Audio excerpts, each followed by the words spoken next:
The Mets traded their longest tenured player on the roster in exchange for Marcus Semien, an older, more expensive player in 2026 whose bat seems to be slowing down. So the question is, why did they do this? Marcus Semien is coming off 2 consecutive seasons where his OPS was under 700. His OPS plus last year was 97, below average player offensively. So why did the Mets do this? The answer is for defense. The first thing is the recognition that defense is as important as offense.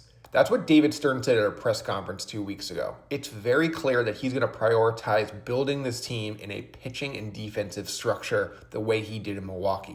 So how does Brandon Nimmo fit into this? Well, he doesn't. He went from a average center fielder to an okay left fielder. Last year was kind of a below average season defensively, and now out he goes in exchange for Marcus Semien.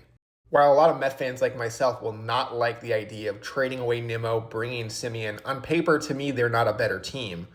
I think this shows that they're going to make a lot of moves this winter. This would be a big one. Cody Bellinger, stealing a big Yankee outfielder for the second straight season. Can you imagine that a few years ago? Cody can play left field, center field, first base. This is a guy the Mets are going to be very interested in. I would be surprised if the Mets did not heavily pursue Cody Bellinger to fill in either Nimmo's spot or in center field. This trade could also mean the end for another longtime Met, Jeff McNeil. McNeil kind of now lost his second base spot. You could probably put him in left field, but again, that doesn't really make a lot of sense when you're talking about defense, pitching. McNeil is a utility guy who can kind of play a little bit of everywhere, but he's not really great anywhere. He's going to be due $16 million in 2026 before a $2 million buyout for 2027.